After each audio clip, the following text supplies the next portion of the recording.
Okay, I'm ready to start.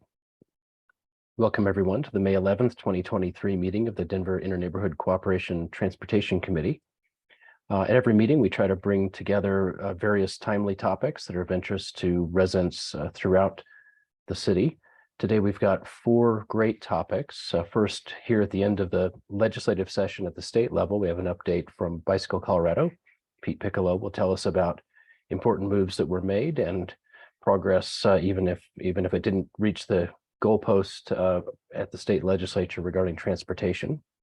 We'll then be talking with two new RTD directors that were elected in November and represent areas that include a lot of Denver city and county.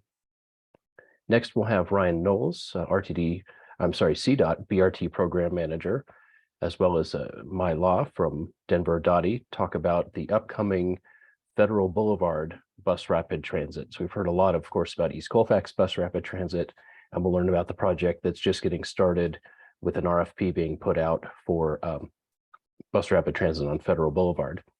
And finally, we'll end the night with an update on general obligation bonds. You'll hear these referred to as GO bonds, specifically for transportation projects that the voters voted to approve twice in two different rounds. And it's been several years. And of course, we had a pandemic and we have inflation. So we're very lucky to have Kiki Turner joining us, who's going to talk to us about how the projects are going, what's been completed, what's in progress, and what trade-offs are having to be explored with the various issues that have happened in the time since those votes.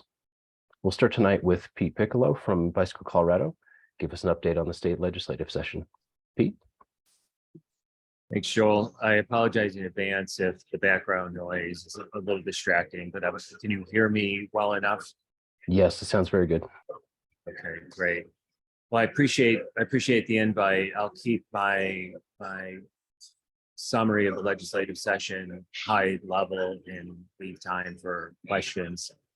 I'm going to start with Senate Bill 200, which is the Automated Vehicle Enforcement System Bill, also known as speed cameras. I'll touch a little bit too on the decarbonization bill, which included an e-bike tax credit. And we'll see where we are with time. There are other bills that we were supporting, some of which received the governor's signature, others which did not. But we'll start with those two bills. And I'll start with the speed camera bill, Senate Bill 200. I'll tell you right now that it has passed both chambers. It's on the governor's desk waiting his signature, and there is no guarantee that he will sign it. I'll speak to that in a little bit, but I'll give you an overview of why the bill is important to Bicycle Colorado. I will provide broad brush strokes of what's in the bill, and then just a quick, I guess, explanation of why some legislators, including legislators from both sides of the aisle, voted against the bill and kind of the general opposition. And I'm not assuming, by the way, that everyone on this call is supporting the bill. If it feels the bill is a good idea, well, that's okay. Respectfully, I disagree, of course, but there's enough complexity in the bill that there was some no votes. So again, the bill is on the governor's desk, and we have, I've lost track of how many days we have left. There's 27 days for him to sign the bill. And so, as many of you know, speeding kills. There were 745 traffic fatalities in Colorado last year, all-time high since CDOT began tracking this data 20 years ago. It's almost double what it was 12 years ago. And we can attribute 40% of those deaths to speeding. We can also attribute speeding to about 1,500 serious bodily injuries every year. I'm guessing many of you have also seen this study. It's pretty dated now, but it's a well-respected study that shows the relationship between speeding and traffic deaths and serious bodily injuries, where essentially you can cut speeding in half from 40 to 20 miles an hour. You're essentially tripling your chances of surviving. So current statute allows speed cameras on residential streets, school zones, construction zones, and on roads adjacent to parks. The legislation does not allow speed cameras on arterials and many of the roads where people are speeding and people are getting killed. And so we wanted to provide municipalities the flexibility to use speed cameras where they're needed most. We also wanted to remove the requirement that speed cameras be within a speed van, which I'm sure many of you have seen throughout Denver, and that van has to be staffed by a person. So that has costs associated with it, which limits a municipality's ability to keep put cameras in all the places they're needed and to have them there, maybe not 24/7, but certainly many more hours than they're there today. So that was our main motivation behind pursuing this bill. I have to tell you too, it's nice to be on the offense. In 2018 or 2019, we had to kill a bill that aimed to repeal all camera enforcement, speed and red lights. So the fact that we're now in a position to have a sign bill and allow us to use this technology in order to have today, we're very excited about that. So let me give you a couple more broad brush strokes of what's in the bill. Of course, it would allow municipalities to use the cameras where they're needed most. And to have fully automated speed cameras. So there's no need for a van or staffing. So the bill does require local governments to adopt a resolution to install a speed camera. It allows municipalities to designate what's called in the bill speed corridors. There's no guidelines in the legislation on the length of the corridor. So I guess if you wanted to designate all 50 or so miles of both axes of speed corridor, you could do so. There are requirements in the signage. I'll speak to that in a minute.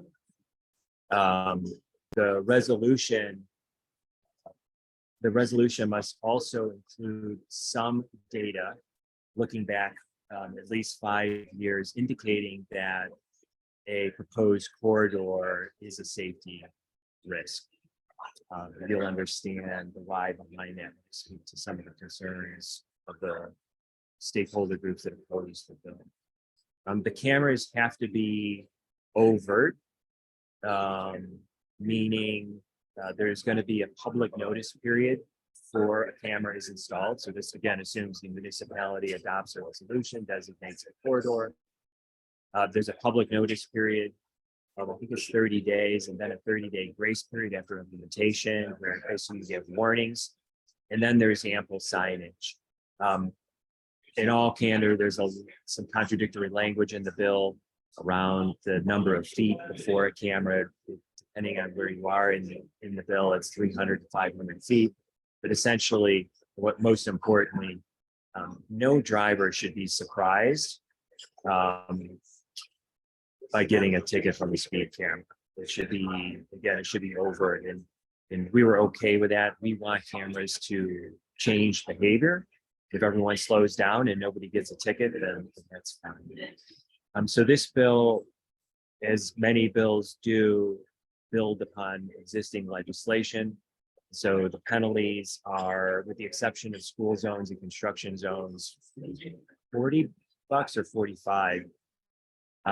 So not a significant penalty. We got quite a bit of feedback from people wanting stiffer penalties. Get it? Believe it or not, we got feedback from a lot of people saying lower. So at some point, if there are no consequences, I'm not sure the fidelity of the bill would be. Similar to existing legislation, there's no points against our license item.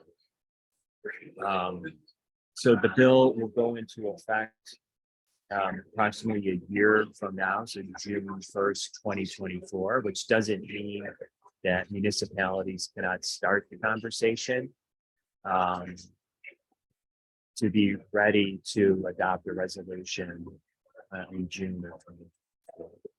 So I'll wrap up by sharing with you some of the opposition, and that should illuminate why the governor hasn't signed this already. And I'll pause for questions before going to the like, tax credit. So there was very little opposition to the bill. The town of Monument was against it. The trucking lobby was initially against it, and they ended up taking a monitor position. But the state patrol was against it. And I won't bore you with too many details because I think there's other motivations that have not come to the surface of why state patrol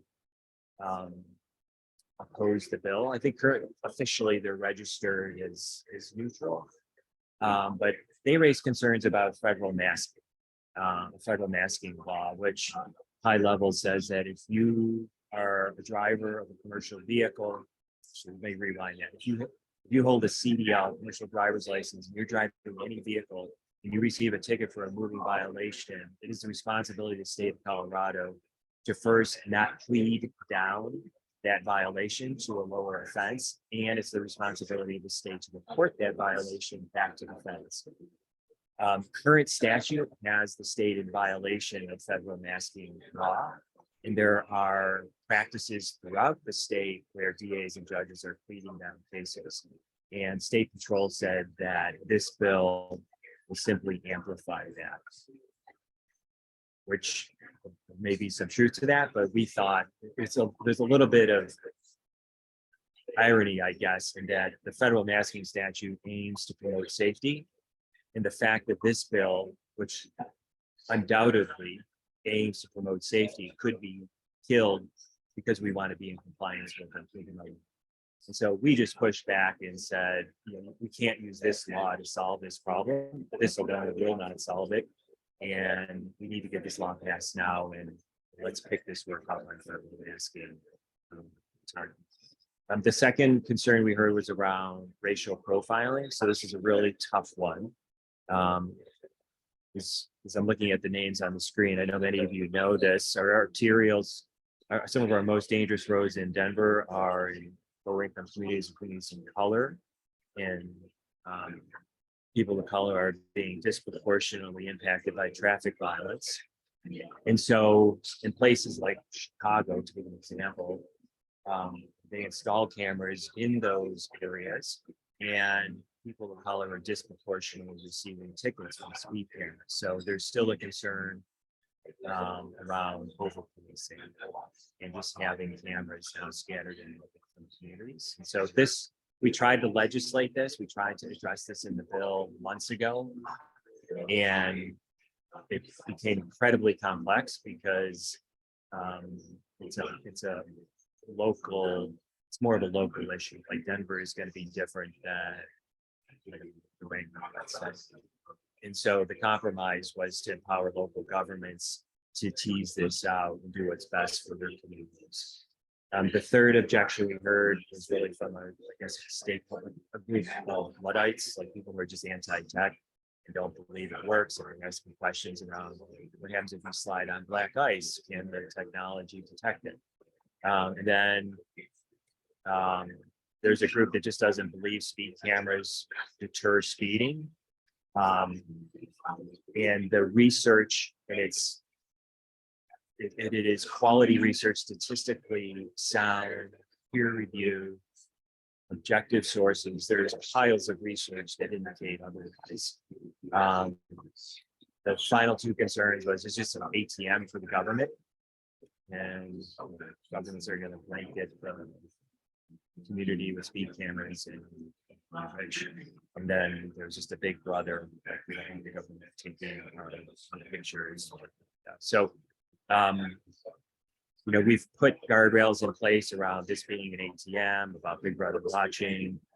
Again, we believe strongly the tech works, and then concerns about racial profiling, which I should note, the flip side of that, Leslie Herod was a sponsor of the bill. This as well. She is champion in some police reform efforts last year. The benefit of the bill is it reduces officer to resident interaction, human patrol officer. and that escalates sometimes to unfortunate outcomes. So I think the governor is concerned that a Democrat in the Senate and 6 in the House voted no, and state control is vacillating. So many of you, I should say many of you, I would say you're going to see your names and faces. I know some of you receive our action alerts. So we've been bothering the governor. We've been reaching out to mayors, county commissioners, and city council members, asking them to contact the governor. And we have a meeting tomorrow where the governor's head policy. I'll Great. pause there. Okay, we have a couple questions in the chat. First, John Ricky has a process question. Hello, I was wondering, you said the governor hasn't signed it. If he does not sign it, does it still become law? Yep. No, Pete. Can you hear me? Yeah, it's a little bit garbled. You've got some background noise. I heard no. Yeah. That's right. Okay. Next, David Mincer.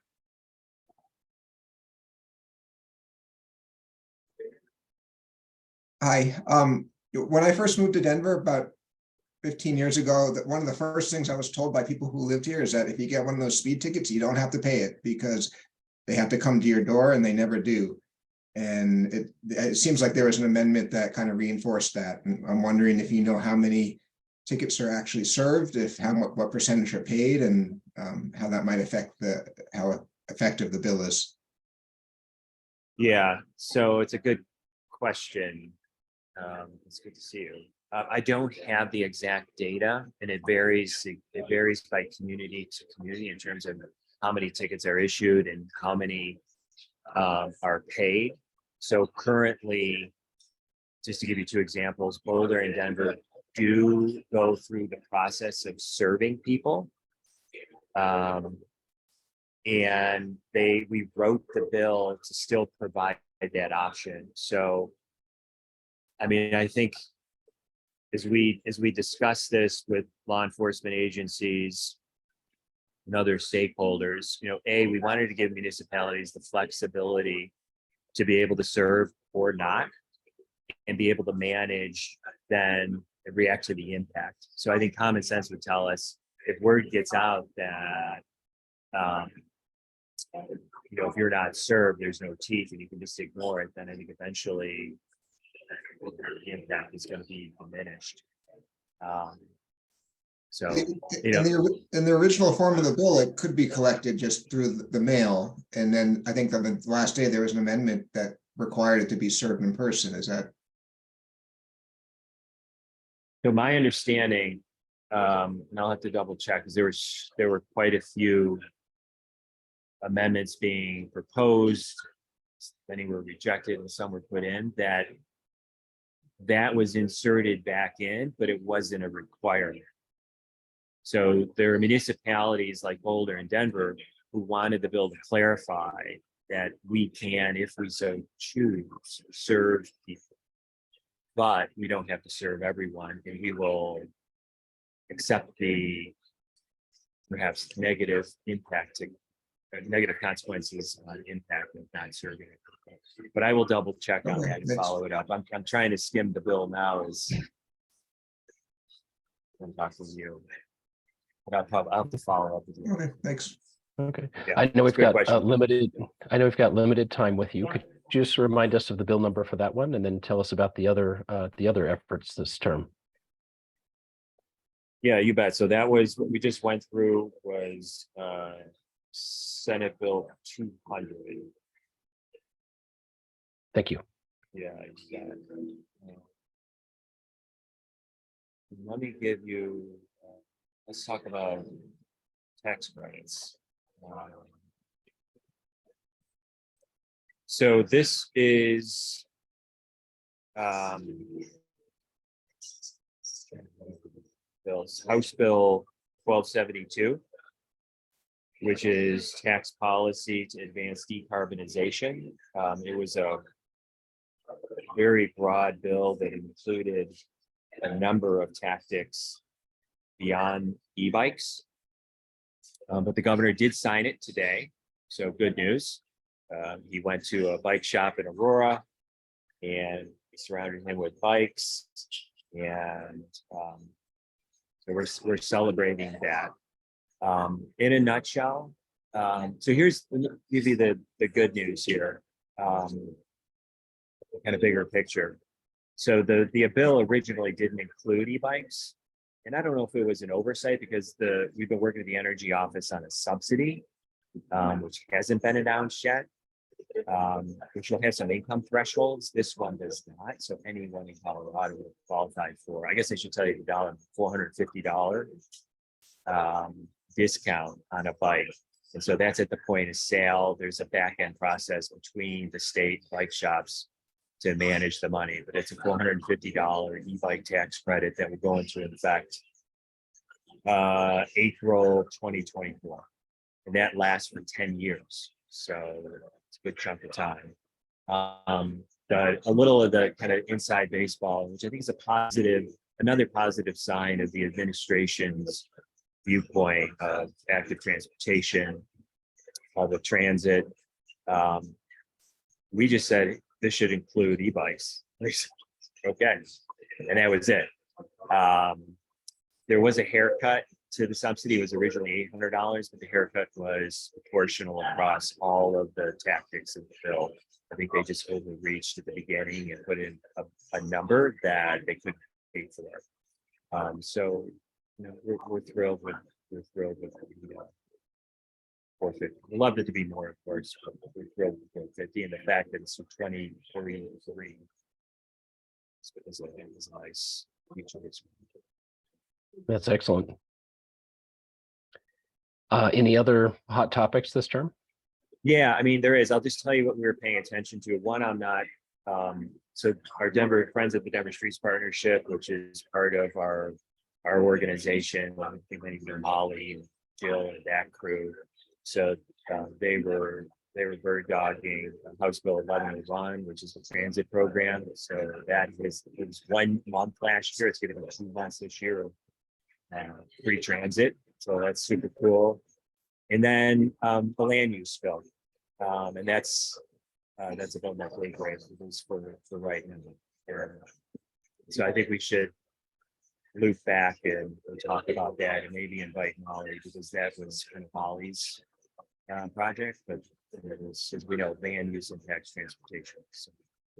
Yeah, they definitely go hand in hand. INC is reconstituting its zoning and planning committee, so I'll be keeping an eye out for that to come together and perhaps bring this topic there as the most natural place. But if they're not ready, or if it seems like a good joint thing with land use and transportation, we'll definitely bring that up. It was a big deal this year, and didn't work this year, but maybe they'll try a different formulation with different coalition next year. Yeah. Go real quickly before I hop. Which, by the way, I wish I could stay because the agenda looks really compelling. Let me just share with you one bill that we worked on with an interesting bedfellow. Some people think it is, but we think that was of Tripoli, Colorado. Was a bill. There are two bills that work together: House Bill 1147 and Senate Bill 011. So currently in Colorado, between the ages of 16 and 21, you don't take any formal training. So you have to take tests, a written test, a driver's test, but you don't take any formal training. And this bill would have required all young people to take some type of formal training. And the sister bill was essentially a financial support for low income access to training, and it turned out to be a huge fiscal note, and it kind of just stalled things. But this idea is we do education at DSP and bicycle. The idea of being able to use the power of legislation to distribute update education, because we also put an amendment that at least 10% of the content has to be bike and ped, because it's horrible. I have 16-year-old. It's horrible classes. So we want more bike-type content, and we want every young kid to be able to take this content. So we're probably going to revisit that.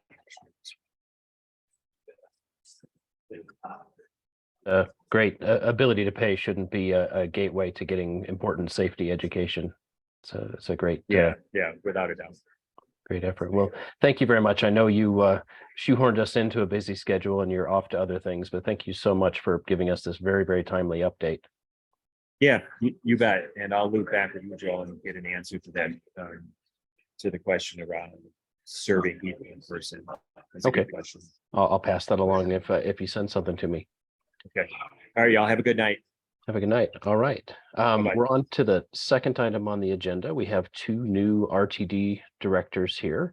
Got 25 people online, a little bit lighter than we usually get, but this will be this is being recorded and will be posted on the INC YouTube page for anyone who wants to follow up on it. Tonight we've got JoyAnn Ruscha, I hope I'm pronouncing your name correctly, and Michael Guzman, both elected to the RTD Board of Directors in November. And so we didn't ask them to prepare a formal presentation, but just to tell us about themselves and their initial experience on the RTD board as they're getting oriented and the challenges and opportunities as they see them. I see JoyAnn has got her camera on. JoyAnn, would you like to go first? Maybe we do about 10 minutes each and then 10 minutes of Q&A. Sounds good. Thank you, Joel. Can everyone hear me okay? Sounds good. Okay, good. All right. Well, thank you so much for inviting me tonight. My name is JoyAnn Ruscha, and I'm your RTD representative for District B. District B covers north and far northeast. So the Denver neighborhoods of Park Hill, Central Park, Montbello, Green Valley Ranch, DIA, as well as a portion of East Colfax and north of Colfax in Aurora, and parts of unincorporated Adams County out to Watkins. So that is the district that I cover. Although, of course, as an RTD director, I'm also looking out for the region as a whole, the district as a whole. But those are the areas that I officially represent. I currently sit on the Operations and Safety Committee, which covers things like paratransit, Title VI, any route changes, and generally speaking, contracts and proposals that relate to safety on our system. I co-chair the Tabor Ad Hoc Committee, and I'm also the representative, our RTD representative at the Adams County Economic Development Corporation, which is, I think, known as ACED. In my day job, I'm the Director of Government Relations and Grants at ARC Thrift Stores. ARC Thrift Stores provides all of the financial support for the ARC advocacy chapters, which in turn serve over 10,000 Coloradans with intellectual and developmental disabilities. I'm also a governor appointee to 2 committees that represent disabled Coloradans' interests. One of them is the Colorado Disability Funding Committee, which gives out grants, and the other is the Towing Task Force. Finally, I also volunteer lobby with the Colorado Cross Disability Coalition, an organization I think many of us are familiar with and has been a coalition partner on a lot of the issues that we share. So as a director, I focus a lot on equity, on disability access, on safety, and transparency. One of the reasons why I ran for RTD is because I believe that in order for us to have a world-class transit system, we simply cannot have 2 classes of transit. So I have been a longtime advocate for lowering fares, eliminating our complicated regional zone fare system, free fares for youth, and then also increasing the safety and comfort of our bus stops. So as many of you know, the bus stop, the accessibility, the ADA accessibility requirements are all going to generally fall under the entity it's owned by.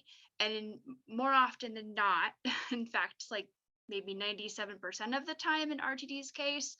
That bus stop is actually owned, or that property, I should say, is owned by the local municipality, county, or even a private property owner.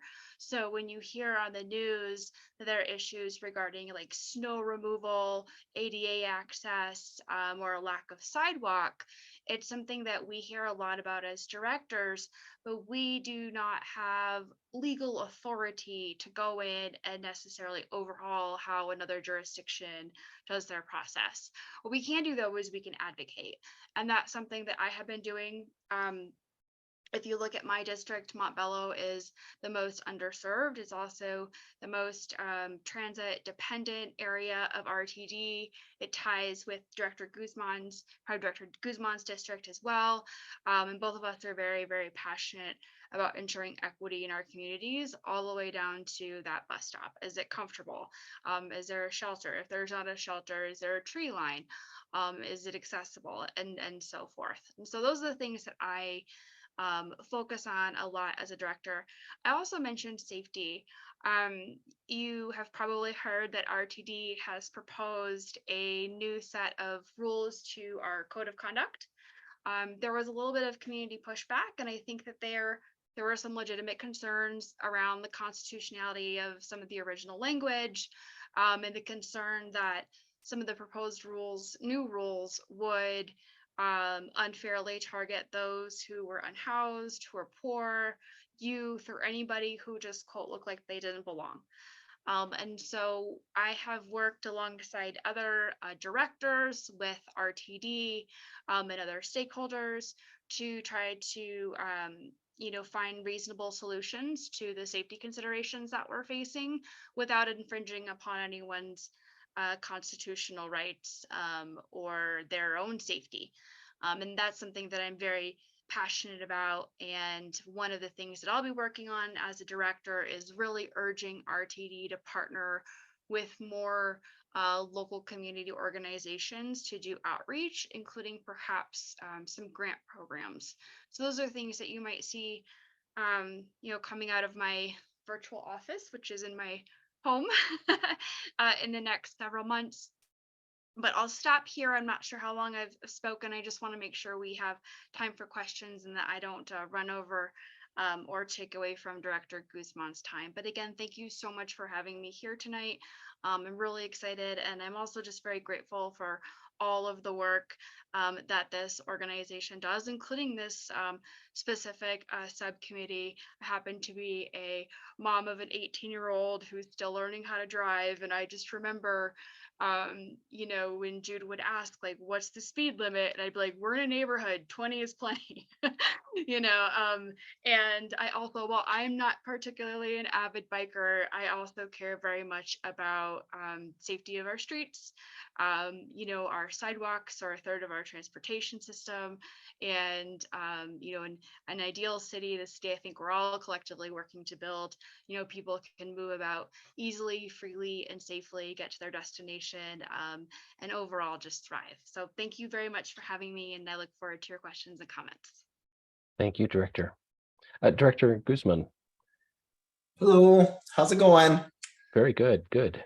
All right, so if I cut out, please let me know. I'm not connected to Wi-Fi, I'm just using my cell phone real quick. I ran over from one of our meetings just up the street for the new system-wide fare study and equity analysis that's going on. And it was a bilingual one, so I ran back down to the office so that I could jump on it. So sometimes there's some connectivity issues, but hello, I am your new director in District C. I have very big shoes to fill. Angie Rivera Malpiede was the last director for Northwest Denver, and I was elected to take that seat in November. So I'm a brand spanking new director with Director Ruscha. I have Union Station in my district, so I get a lot of fun emails about different things going on around here, and I'm really excited for it. Forgive my hair. The rain today just brought out the Puerto Rican curls. I can't do anything about it. All right, so I don't really have a big background in transit in terms of being a transit wonk. This is my background. My background in transit is that I grew up in Denver on the west side over in the old Bannock neighborhood. my grandmother taught me to ride the buses when I was a kid.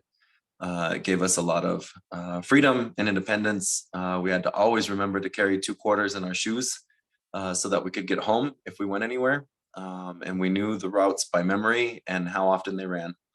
And so now all these years later, as I'm still riding the buses and the trains and I've seen everything change in Denver, my goal is to leave it better than I found it. And I'm still figuring out what that means, but I've got, 3.5 more years to do it. And so that said, I asked to be on the finance committee and the planning committee with the other directors so I could learn about the financial status of the agency and work to strengthen it and make sure that it's sticking around for a long time to come. And also what the planning looks like for where we're going and what direction we're going in. So I'm not on safety and operations, but I do often make it to their meetings just because I have the availability to do that on Wednesday night and try to keep an eye on what's going on. I read a lot and everything. Drives my mom crazy because I'll be there with the light on at midnight trying to get through documents and answer emails. And, that's because I'm overly caffeinated from my day job at Starbucks. So I have plenty of energy to burn well into midnight and past to get all of the answers to my folks that are emailing me and leaving me voicemails and calls. But a lot of community interaction, going to the RNOs, and I'm working my way through the lists. I started on the south end of the west side and I'm working my way across the north end. That different house districts, working with city council members all over. I was on a phone call with Dr. Marrero from DPS today and his team, and with the board of directors for DPS the other day to talk about the new proposal for a pilot program that we're getting we're being asked to review as a board that will come to us in July. And so that was a great conversation. And then now just being out in the community, talking to folks and getting feedback about what they think we're doing well and where we need to improve so that I can bring some of those ideas back to the board. I'm involved in Dr. Cog and I'm taking the Civic Leader Academy for this year. And so we're about halfway through, which means I've missed a few meetings, but it's for a good purpose. If I make the connections and I learn what's going on regionally, then I come back as a stronger director. And so that ends at the end of May. And then in June, I'm back with the board full time, which is awesome. They've been graceful in letting me skedaddle early from the board meetings and from committee meetings so that I can make my classes and get that formation. So thank you for your invitation and thank you for the time. I'm really grateful for the opportunity to serve my community in any way possible. And this is a brand new opportunity for me. I never thought I would be in politics in this way. I'm a better door knocker and, walking up and down, getting pamphlets out than anything else. But it's been a fun ride so far, and I've learned quite a bit. So even though I didn't come with a lot of transportation background, I am digging in and learning as much as I can. Oh, thank you very much. And just as a reminder to everybody, the districts were redrawn, just like city council districts and other districts are redrawn following the census. So Director Guzman's district is essentially a Denver district, rather than being one of the sort of pie-shaped wedges that the old districts used to be. We have one that's central and west side, northwest side of Denver is what you're representing. So, but we do have multiple RTD board members representing Denver. I'd like to go back, just start the questions. Director Ruscha, you mentioned the FAIR study, and actually you both mentioned the FAIR study, but Director Ruscha, you talked about what's important to you, lower fares, simpler fares, youth fares. I don't know if it's appropriate given that you have a public hearing and a vote coming up, but can you give us, if you're able to, a sense of how you think the current proposal lines up with what you'd like to see? And I think it's a totally appropriate question. So I'm in favor of the current proposal.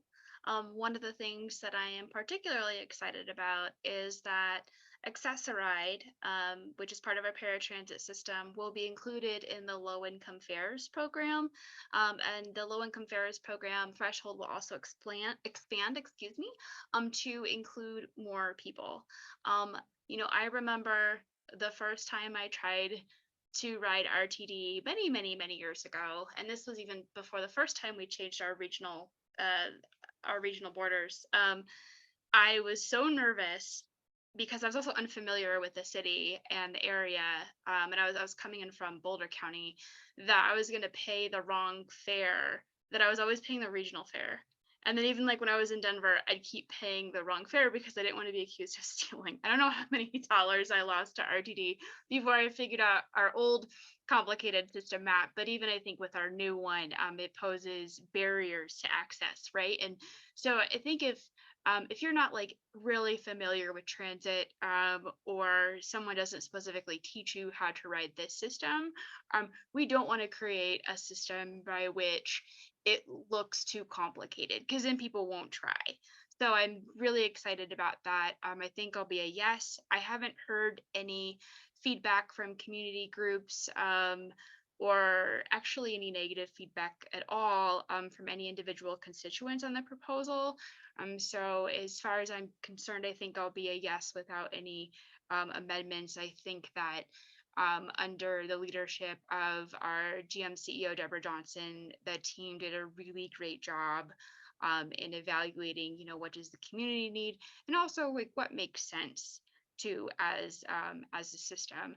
I'd also be remiss if I didn't note that we have I noticed that Director Williams is also at the meeting, and former director Angie Malpidi is also here too, and they have also advocated for a simpler system as well. So I want to acknowledge that.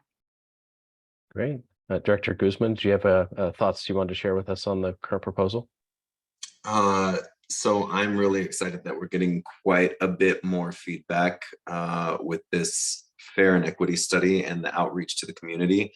And we're getting it from groups that are usually not heard when these types of projects are done, whether it's RTD or not, generally speaking, and I mean broad brush, anytime a big project like this is done, there's always groups that should be heard and should be at that table, and we're hearing from them. I think we've gotten over 1,500 completed surveys with about 750 more open-ended comments that were sent back to us. Each director's received multiple direct emails, I'm sure, from constituents that are looking at this and curious about it.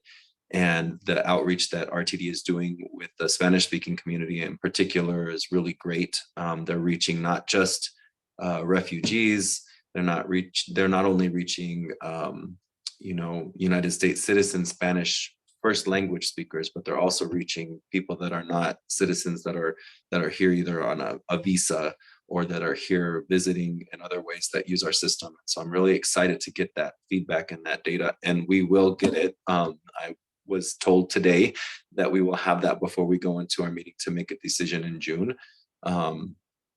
But I'm also really excited mostly about the fact that this is so simple and that there's a lot of help for people that are reliant on transit, either because they're hourly employees, in their day jobs like I am, and we use the bus to get around, and that there's limits to how much you're going to pay a month. You can use it locally or regionally, and the only exception on it is the airport ride if you're going one time. But if you're going multiple times on different trips, there's still a cap that you're going to pay at a maximum, and you won't be overcharged for using those services. So now we have to teach everybody how to use the MyRide app and to set up those accounts so that they don't get overcharged, and we don't have the problem that Director Ruscha was talking about earlier. I'm also really excited that this is also looking at the free fare for youth.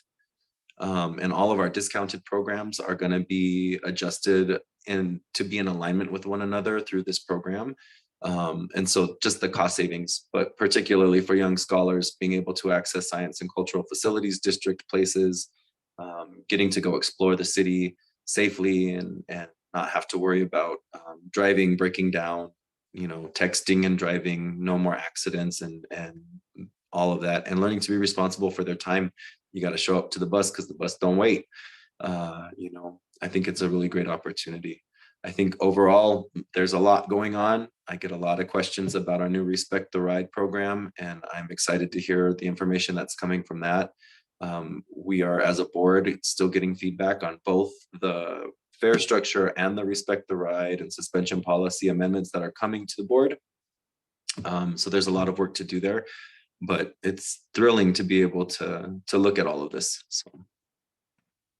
Thank you. Yes, reducing complexity is important because beyond the actual complexity, there's also the things that people just misunderstand. I remember hearing about people sitting at a bus stop advising each other that they take the bus because the light rail costs more, and it's not clear why they thought that, but just trying to simplify and then trying to communicate that it is simple, it is accessible.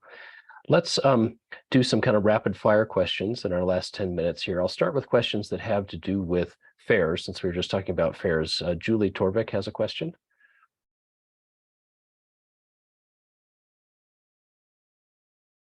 Julie, are you there?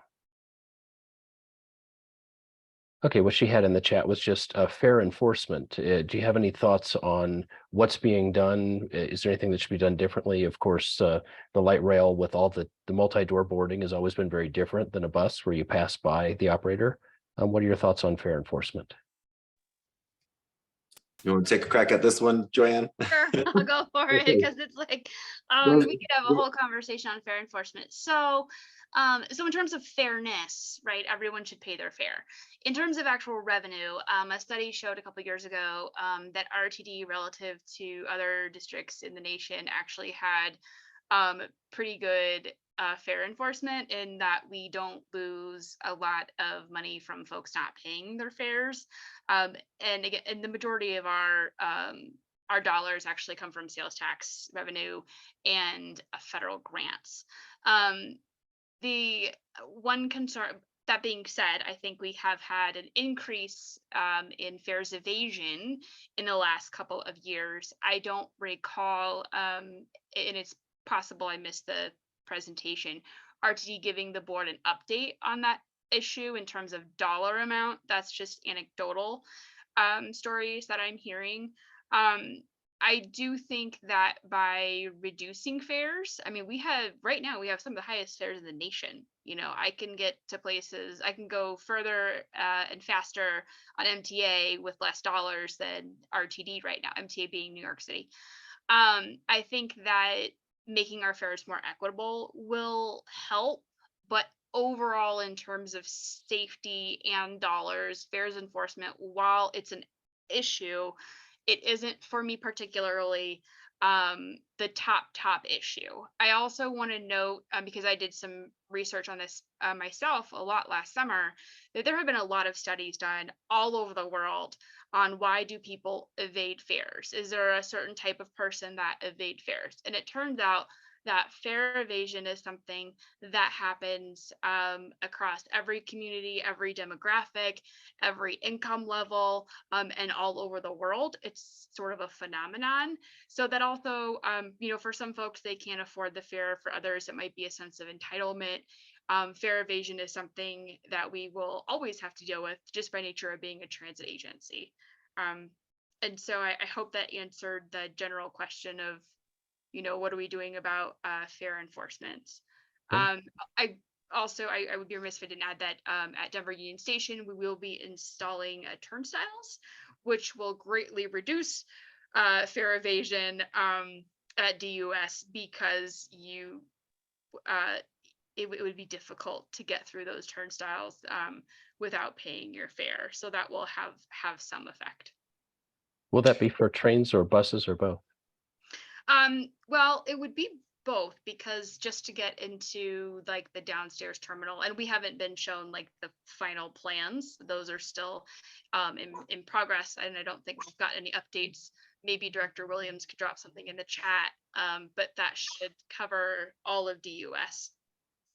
Doing it system wide, I will add, would cost almost $90 million, was the last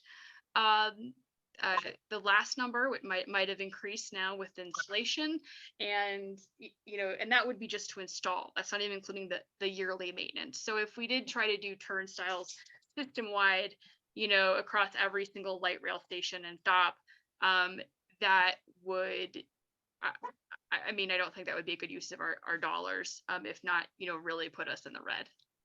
Okay, thank you. We'll see. I'm gonna add Director, something yes. real quick to that. I'm so sorry. So this, it's called CDOT design, and it's controlled entrance design. And that will be for the bus concourse at the Denver pavilions. so it won't immediately impact the trains. But the commuter rail and the light rail systems, last night's Operations and Safety Committee was presented with a request to extend a contract with our contractor for safety services. And they are primarily responsible for being the second person on a train, on a commuter rail, like the A train or the N line, the A line and the N line. Sorry, I call it the A train because you go to the airport to take off, and I always think of New York when I get the song stuck in my head. But they are responsible for checking fares as the second person on that rail, that set of rail cars. Dr. Chief Fitzgerald, the RTD police chief and the emergency management officer, he has been working towards fulfilling the vacancies of the RTD police department with the plan to grow that department so that we have more trained police department officers, peace officers that work for RTD, trained by RTD to do RTD work. And that's a really important mechanism in doing the controls here, because it's not done through another party. Not that they're doing bad, but some visibility will help. And he did suggest last night, there are some things that are more of a priority, and he's got limited resources like we all do. And so deciding what the most important thing is going to be part of the work that he's doing and his commanders are doing in different regions throughout the district. So some of that work is being done. But it may not be the most important thing right now. And there are a multitude of ways to track fares and to do different things. We pay for 3 hours of a bus ride.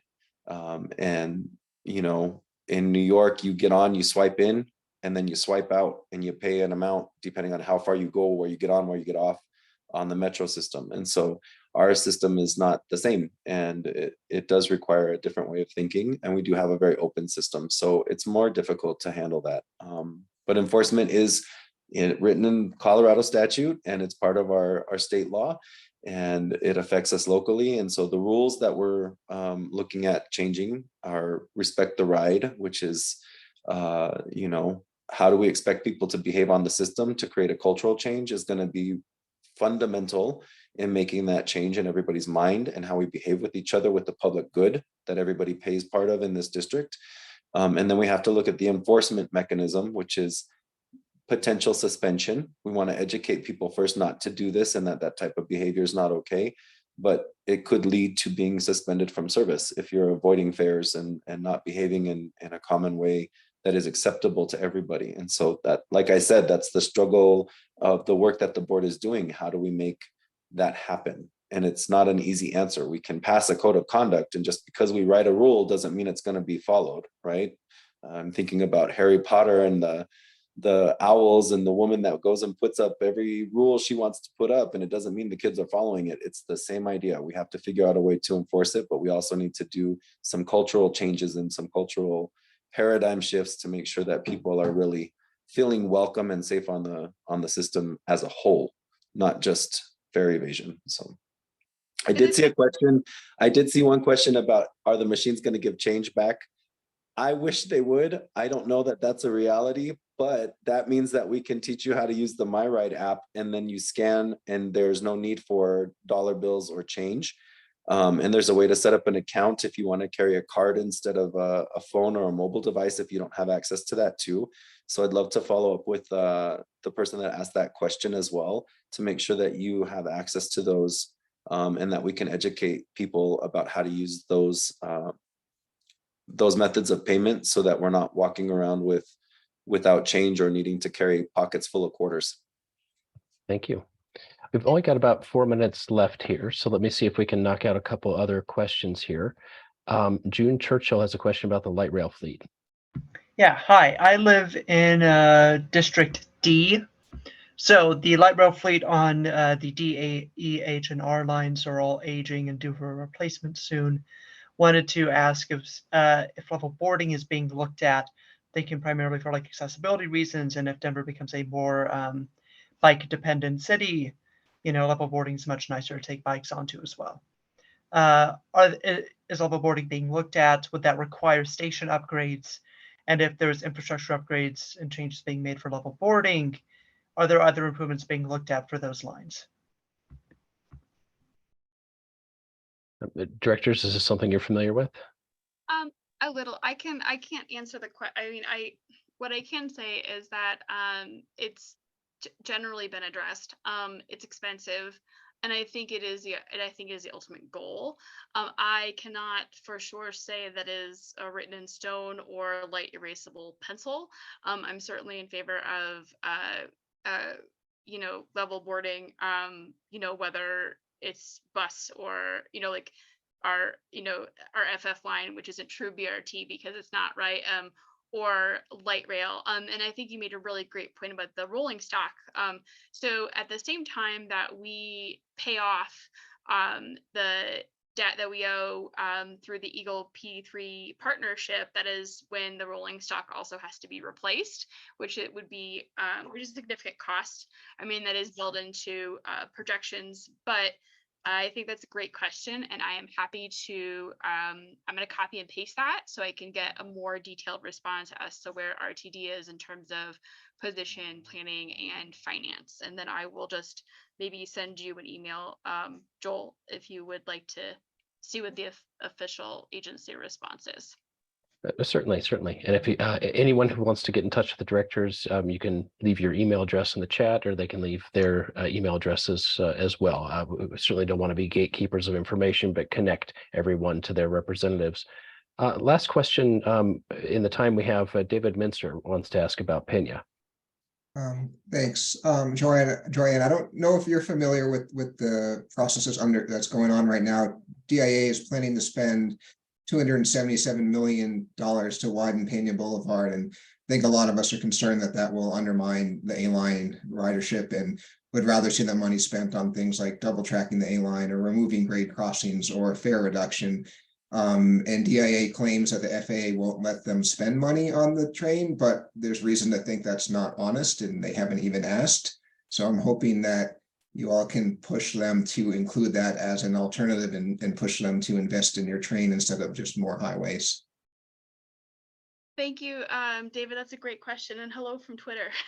Sometimes we interact on Twitter. Thank you. Yeah, so that's a great question. So ultimately, I mean, RTD and DIA and the city of Denver, they're different jurisdictions. So we can't tell them what to do. Certainly we can advocate. And I also am familiar with your question regarding, can DIA under federal law invest these dollars in anything other than roads or the airport itself? And you are correct. There is no alternative plan besides widening Pena. I personally believe that the Pena Boulevard project is set and done. That is my that's my hot take from living in this region and also listening to city council over the years. And but what we can do and what we should be doing, I think, is advocating. I mean, you talked about improvements, A-line improvements. I don't know if you mean like an additional branch or something like that, or just higher frequency. We certainly should be advocating for higher frequency and cost reduction. So I personally would have liked to see in our fares proposal that trip to the airport be a little bit cheaper than what's currently being proposed. But I am glad, like that Director Guzman said, there will be fare capping, and that also DIA will be included in a monthly pass. So that might not be the answer that you're looking for, and I'm happy to advocate, happy to use my voice for public transit, particularly in that corridor, not just for the A-line, but bus as well. And I suspect I'll also be working with former Director AGMLPD in that area because she currently works in transit in my district. But the answer is yes and no. Yes, advocate, but no, there's not a hard line or anything that RTD can particularly do to, kind of determine what DIA in this city will do with those dollars. I don't know if it's allowed, but just more generally, I would urge you to use the board's voice to get involved in the political process. Like RTD was absent for SB 260 and got no funding from that. And it would be nice to see them go to city council or go to the governor and be like, we need money, right? I don't know if you're allowed to, but it seems like that would be a high yield. We can, and I hear you. We're happy to chat offline about 260, and that predates me a little bit. But I do agree.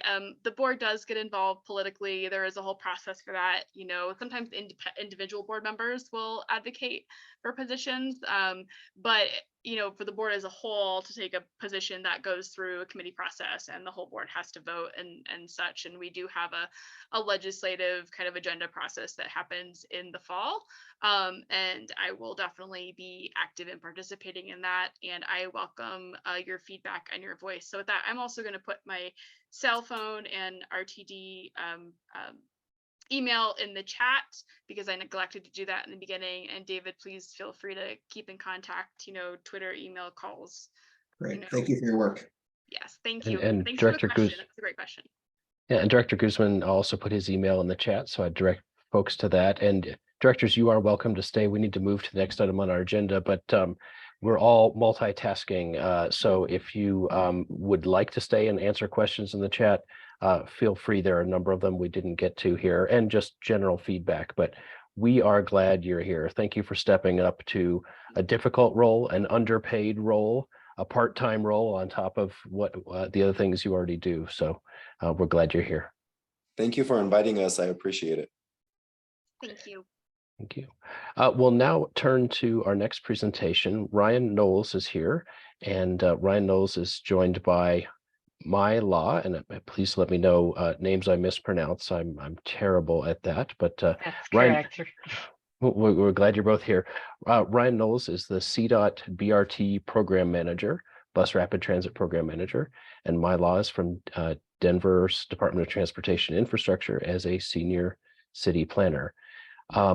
Ryan, I've set you up to be able to share your screen. I don't know if you have a presentation, but you're certainly able to do so. We do have a presentation. It's actually Mai has it though. Is she able to share her screen? Absolutely. It says host disabled screen sharing. Right. I had set up your compatriot, and now you're a co-host, so you can share. Great, thank you.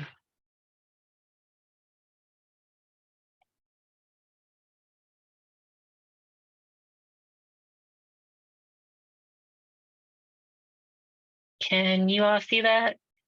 We can, but it's not the presenter mode. It's Yeah. the regular mode.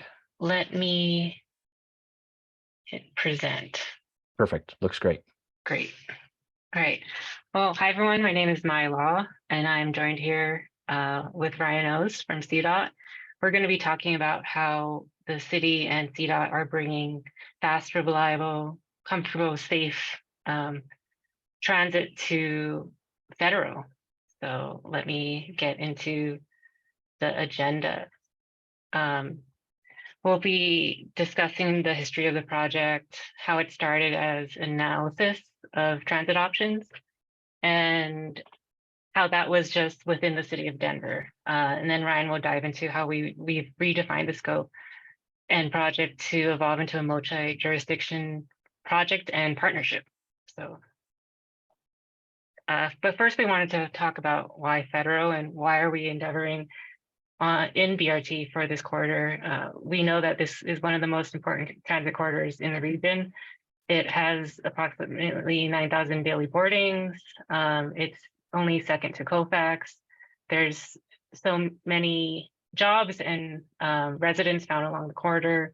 It has more than 25% of Denver's affordable housing within the area. And so there's a lot of opportunity to make it better and make it better for transit, because we know that the bus travel times are not as great as they could be compared to cars. We know that it's a high crash corridor, and we know that there's a lot of opportunity to improve here. And that's what brought the city of Denver to endeavor in alternative analysis that where we looked at all the different transit options possible for the corridor within the city. And that was informed by a technical team, a community advisory team, ambassadors. And because this happened as quarantine happened, we did pivot to online meetings and gathered a lot of information online and through online surveys and I think we were the first in the city to hold a online meeting. This is just a quick summary of all the stakeholder activities we did over the period of 2 years, and just bringing the idea to the public, thinking about what options there are possible, including just simply bus priority or light rail. That was kind of the range of options that we analyzed. We took these ideas to the public. We formed questionnaires. We did social media and email blast. We did analysis for what the different types, how they performed. If they did well in a feasibility analysis and a cost analysis and all those different criteria. And then we concluded with a locally preferred alternative and some concept designs that I'll show shortly. But just in general, the number one feedback we got was that BRT was our number one transit option for federal. And we heard this over and over again through over 200 plus questionnaires, through online comments. And we tried to really embed ourselves in the community through translation, and we were happy to receive some responses back in different languages. The key takeaways were that we need this type of mobility, BRT, to serve underserved communities. We need to improve transit times, and we need to meet the needs of existing and future businesses and residents. So these are the concept drawings that we came up with. And what's important to know is that we looked at side running, center running, BRT in particular, and also bus priority. Those were the three final transit types that we analyzed. And we know that there's a very constrained environment north of 20th to 50th. And we propose in this constrained environment to just look at enhancing bus through station design, through perhaps right turn combined bus lanes. But we know there's not enough room for a dedicated travel lane. This was the conclusion we came up at the time. I will say it could change, but that's TBD. And for the majority of the corridor, we're looking at side running BRT. So that's a fully dedicated lane for most of the corridor. I'd say most of the southern section, and then the northern section north of our city. But Ryan will talk more about that. And we did some preliminary concept plans, looking where stations could be sited, what risk or impacts that would have, and just a general feasibility of how side running transit could fit into the right of way of the street. So this really formed the basis of what the next phase of the project is going to take on, and Ryan will talk about that. Thanks, Maya. So as Maya mentioned, we are building off of the alternatives analysis that was led by Denver and Maya, really looking at 120th all the way down to Dartmouth and then over to Inglewood Station. So we are including a significant portion of the project outside of the city of Denver. It'll be in Westminster, as well as Federal Heights and unincorporated Adams County.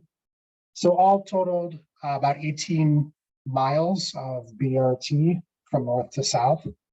And most of that is technically a CDOT owned facility, a CDOT owned road. Of course, in Denver has jurisdiction over signals as well as striping. And so this is really a partnership between CDOT and the city and county of Denver. And that's why Maya and I are both here. So where we are in the process, we are really kind of pivoting towards designing the project. So getting into the engineering and evaluating the impacts to to the corridor on a pretty comprehensive scale. So we're following the National Environmental Policy Act. So this is a requirement for Federal Transit Administration dollars, which we are going to be pursuing to help fund the project. And so really looking at natural, built, and social environments and working closely with the public, with stakeholders like INC, to determine what the impacts are and what negative outcomes we'll need to mitigate. And so all that work will lead into 30% design, which will be our basically our foundation for the design that leads to construction.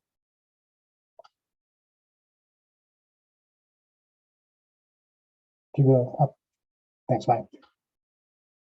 So I wanted to just kind of show you what we're expecting to build on Federal Boulevard. So overall, our goal is to build a bus line that operates and feels like a rail line. So you can see in the graphic, these are really the common urban BRT elements that we'll be including on Federal Boulevard, and which are also being included on Colfax. And so Denver is leading that project, and we're a close partner on that, and really kind of taking the cues that they are setting up for us, which is great. So generally speaking, we're looking at building stations that include off-board fare payment. So you pay before you get on the bus, kind of like a train. Branding, real-time information, and then the spacing is a little bit different from your regular bus stop. So it's a little more in the quarter mile to half, 3/4 of a mile range. You know, probably on the closer to the quarter mile side on that, or half mile. And then really looking at somewhere between 50 to 87 stations for the entire corridor. We'll also be including transit signal priority at signalized intersections. So what that means is that as the bus approaches, it'll get either its own signal or the green will hold so that it can continue through the intersection. There's a few different technologies that we still have to work through to really determine what that'll look like. And then, as Mai mentioned, there will be specific signs and striping for bus lanes or for business access transit lanes through the corridor, and that'll really help improve the speed and reduce delay for operations. Oh. So going into the project, we're really, again, building off of what Denver has set as precedent for engaging the community and really engaging our executive leadership. And so at the heart of it will be a project management team, which will include myself and Mai, as well as other folks from CDOT, Denver, Westminster, Federal Heights, Adams County, RTD. But within this process, we're really going to be looking to engage closely with task forces as well as with technical working groups. And so in those groups, we expect to be talking pretty regularly with external parties. And so we expect to be engaging quite often with RNOs, bids, mobility advocates, as well as with different departments at the city of Denver. Certainly CDOT's huge and has a bunch of different departments. And so I'll be coordinating with them, and then RTD as well. And so really it'll be a very comprehensive and complex project, but it'll, hopefully through all this coordination, the end product will be very high quality, and that's the goal. So we wanted to show this graphic just because what's interesting about the city and county of Denver is, there are a lot of, sorry, I saw a question popping. There are a lot of internal stakeholders, to my point that I was just making. And so, within these stakeholders, they each have their own facilities and own purviews that they need to really be responsible for. And so in order for us to be successful, we really need to be thoughtful about what those facilities are, especially along the corridor, who has a stake, and then make sure that we are able to coordinate clearly between all those different departments. And so that's why I was saying, like, we'll have a technical working group, and then we'll have our task forces as well. Really, so we're thinking holistically about everything that occurs on the corridor. And CDOT is very similar in this regard. You know, I mean, I think, you know, we don't own as many things as Denver, so we don't have parks and we don't have police stations or schools that we need to coordinate with. But certainly, like, we have our own internal structure where we're going to be talking to permits, talking to our environmental folks, our right-of-way folks, and then coordinating back with DOTI. And so just wanted to give you a sense of how complex, like, all that coordination is. You know, I mean, I feel like sometimes government can be a little bureaucratic and challenging and frustrating, but it is a lot of different things you have to consider when looking at a corridor as complex as Federal Boulevard. And just to hammer that point home, in Denver alone, in the corridor, there are 4 healthcare facilities, 3 fire stations, 5 libraries, 20 different neighborhoods, 9 parks and rec centers, 2 police precincts, and 20 schools. And then that doesn't count what's outside of Denver in that 18-mile corridor. And so all told, we have a ton of facilities that are going to be improved through this access, or access, I should say, will be improved with the BRT project. But we need to make sure that we're looking at their needs, especially in the design plans, looking at specific issues as we're considering, you know, the lane conversions, the sign placements, the location of stations, et cetera, signal operations.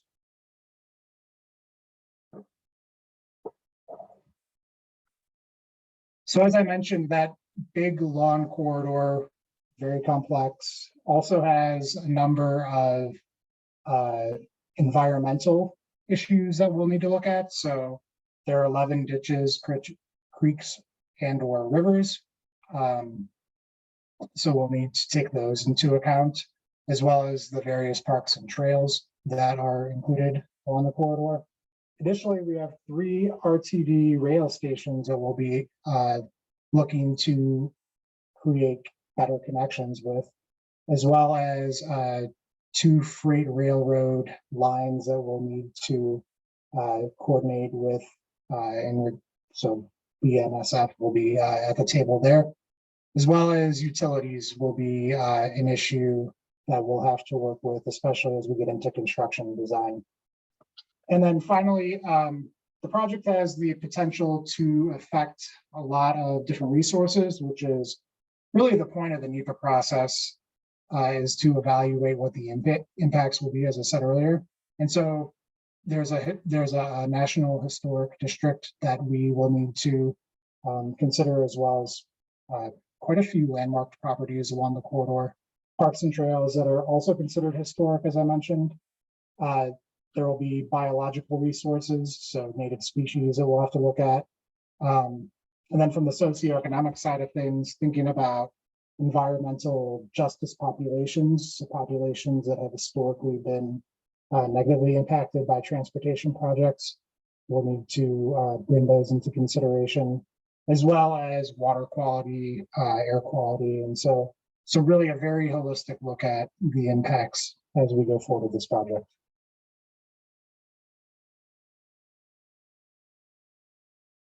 And some potential challenges we foresee going into this phase. So, and further into construction. So there is quite a bit of right of way. And what I mean by that is, so the roadway, and then just outside of the roadway, the sidewalk area, and then even back a sidewalk. There is quite a bit of land that CDOT owns. However, there will likely be some impacts to private property. And so we'll just need to figure out where those will exist and, how best to work through those issues. And I know that'll be a very detailed process.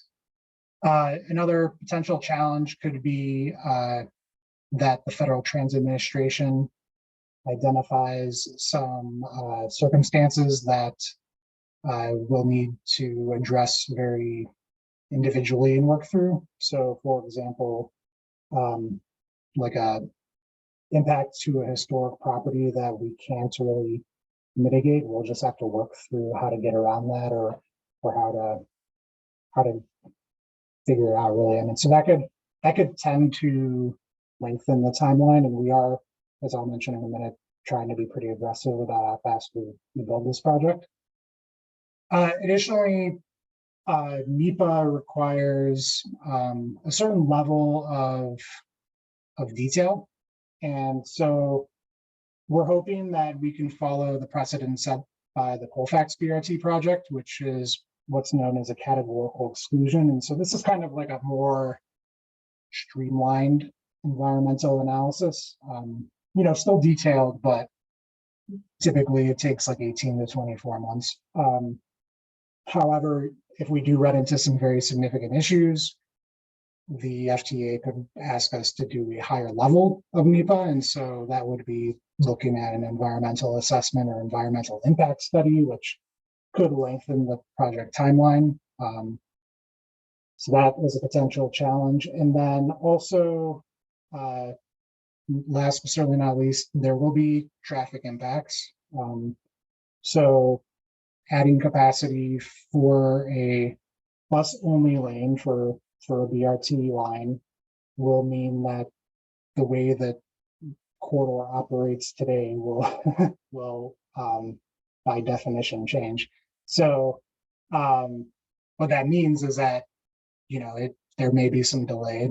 There could be some diversion. We're going to have, as part of the next step, a really robust traffic analysis and modeling for the corridor for all 18 miles to understand how all that will work, so that we can communicate those impacts to the public. But it'll be a change, and so that'll be something that we have to manage. So our timeline, as Mai described, our planning stage is really more or less complete. We've done the alternatives analysis, and then Westminster also Westminster and Adams County led a multimodal corridor study, which also identified the side running BRT as the preferred BRT alignment. And so really we have consensus on what this should look like, and really with the foundation of public engagement that's been done, we're able to move into the second stage of environmental and preliminary design. So we're expecting that to take the next 2 years. We're about to get underway with it here in like the next month and a half. And then we expect that will take about 18 to 24 months, and then lead into the final design process, which could take up to 2 years, depending on how detailed this next stage goes and how many impacts we end up needing to address. But about 2 years for that. And then the goal really is to have this BRT open for service by 2030. So we're shooting to have construction last for, again, about 2 years, maybe less. But we have made the commitment to have it open by 2030, and that's our plan. So I think that's all we have, but happy to take any questions. Both Mai and I are here to discuss the project or any concerns you have as well. Okay, thank you. We've only got about 3 minutes left in this segment, but the main question I'm seeing in the chat, I'll just summarize it, is how the side running whether it's dedicated lane in some portion or not even a dedicated lane was arrived at, given that there'll be a lot of conflicts with mixed traffic. There will be people parking, people accessing businesses that have driveways and curb cuts. It really won't be separated from traffic in the way that kind of we think of as full BRT, or certainly what's being done on East Colfax. Can you tell us about how that was arrived at? Yeah, I think Mai can probably speak to that better than I can, just because she managed the alternatives analysis. Yeah, I can take that. So there were about 21 screening factors where we looked at analyzed side running, center running, and bus priority against each other. And I will say the differentiators of those 21 factors was, I think the size of the right of way was a major constraint, with center running needing the most, and the other major constraint was cost. So center running also cost more. And all of these three alternatives went through a scoring, and because of these 21 factors, the scoring turned out that side running was the best choice for this quarter.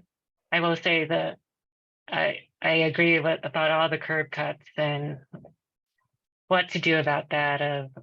I would hope that land use is also looked at as we look at transforming this corridor. And I know CDD did a recent update to their community plans and looking at upzoning along this area. We're hoping also that is part of that would be closing those curb cuts and just making sure that however side running gets designed, that we do look into the safety of having side running with right turn lanes and making sure we mitigate impacts and conflicts as much as possible.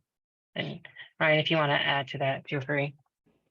Yeah, I would just say those are all really obviously great points, and certainly, center running BRT does have less conflicts, especially with driveways, and there are a lot of driveways. Mai and I were just talking about this earlier, actually, but for federal in particular. But I would say the other big thing to take into consideration is that on the financial side, we do have to pursue federal funding, and there's some different types of buckets that are available to us in terms of grants.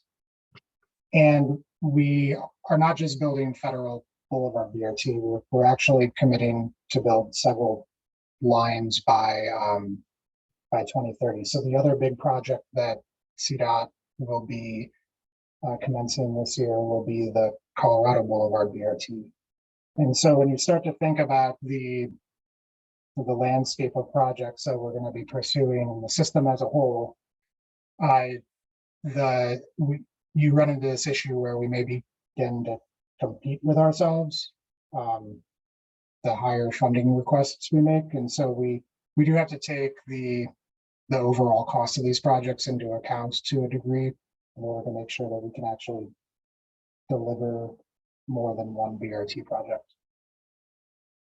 Okay, let me, we're really out of time here, but let me go to June Churchill, who had some really good questions about the experience of being on federal.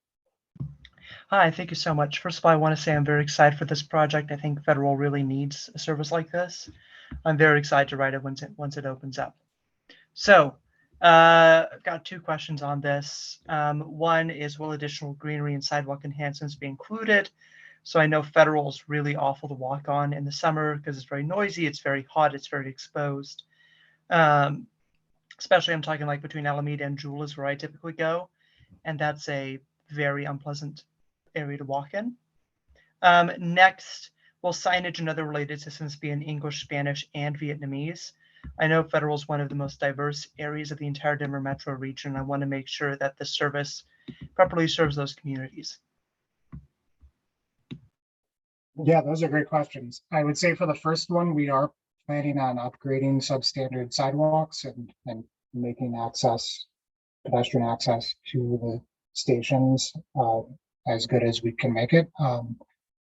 We're so early in the process, we haven't even gotten into like landscaping or anything like that, but certainly as we dive into it, I imagine we'll be discussing it. I hope that you raise that point at another meeting down the road. And then I would say the signage is the thing that we're also in the very early stages of. But certainly that's a great point about making sure that everyone who uses the bus is able to read it. So I imagine that the wayfinding signage at the stations and the information about the routes and connecting routes will be in more than English. Oh, thank you. Your presentation was very thorough for where you are on the project. Unfortunately, it used up most of the time here, but you can see in the chat some concern, I think, for again, this is a citywide transportation committee. We've got people here who, like myself, have never been exposed to what's happened so far. It hasn't had quite the publicity and the public engagement, I think, at least that was well known that East Colfax did. So some concern about, will it live up to the R, the rapid in the bus rapid transit name, given sort of the lighter implementation here. So I guess the question I'll turn this to is, what's the public engagement process and the timeline you have going forward? Are there meetings people can go to? Is there information we can dig into? Because I think everybody wants to be sure it really is a better service and not just a new wrapper on the same bus. Yeah, absolutely. There will be a robust public engagement process. So as I mentioned, we're about to start the project in a month or two. We're in the final stages of hiring a firm to help us do that.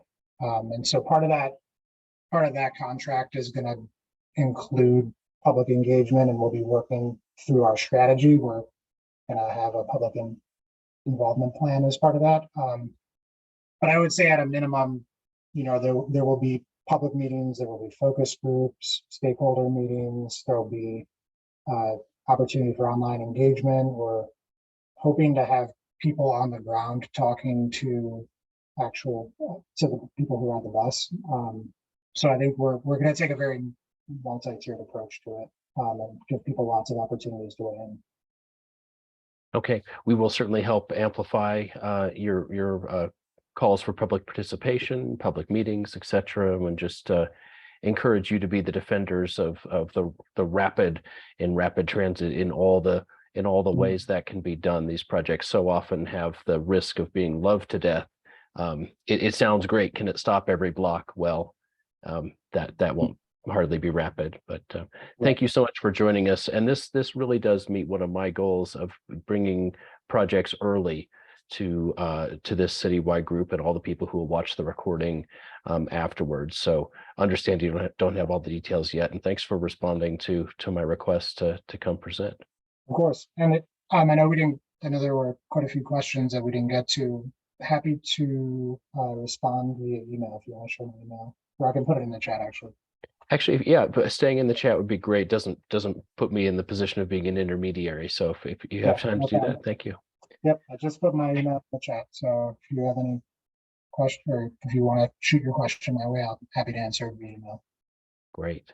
All right, we'll turn to our final presentation tonight. Kiki Turner is the expert in Denver on the general obligation bonds. And as you saw in the meeting announcement, we have two sets of general obligation bonds that have transportation elements that we voted on. And these are 10-year, these have a 10-year clock on them to use the money. And so especially the ones in 2017 are coming down to the wire. And this is actually in response to questions that I got from some of our regular participants about projects on Denver's website that have gotten notes added to them recently saying, well, this is being deferred or this is being delayed. And of course, concerns about inflation, as we all have. So I'll turn it over to Kiki, and we'll get the inside scoop on how we're doing on all these projects. Thank you so much, Joel. And I apologize. I hope everyone can hear me. I actually was leaving another community meeting at Denver Housing Authority, so I'm kind of in between spaces, but please let me know if the audio is any trouble. And I appreciate that introduction. I, by no means am the only one working on these amazing projects, and I actually have Scott Baker with me here tonight. He is the Deputy Program Manager for Denver's General Obligation Bonds and is truly a wealth of knowledge on project specifics.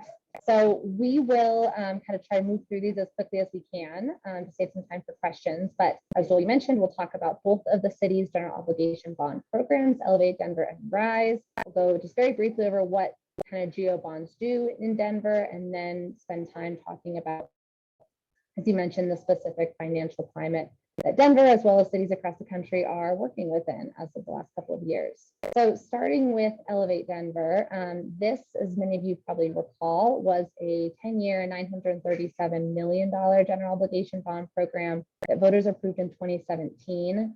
This is enhancing kind of critical infrastructure improvements across the city for about 500 projects that touch all of Denver's 78 unique neighborhoods.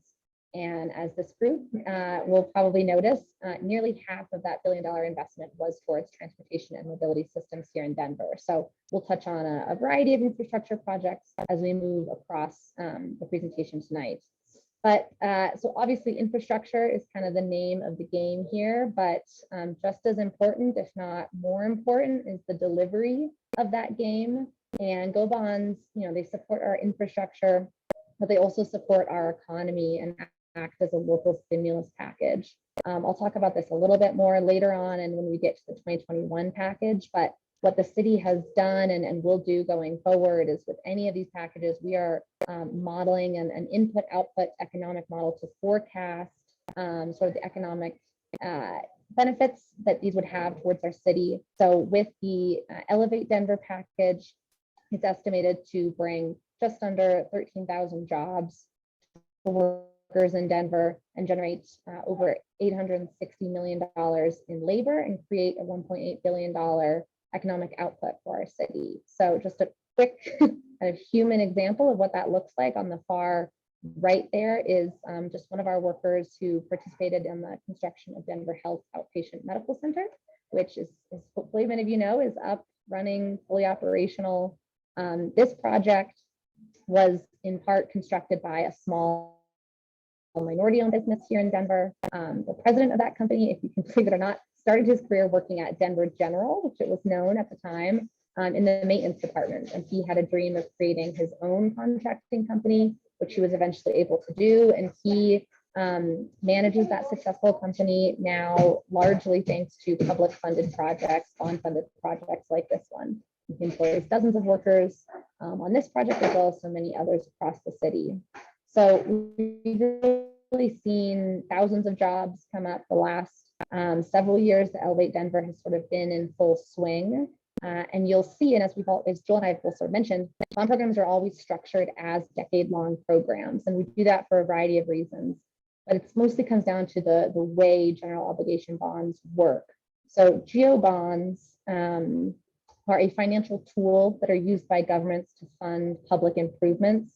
And with these tools, funds are secured by a pledge that municipalities make, a pledge to use legally available resources. And for Denver, that means our forecasted property taxes. So we get our grand total for Elevate was 937, and we draw that money down slowly.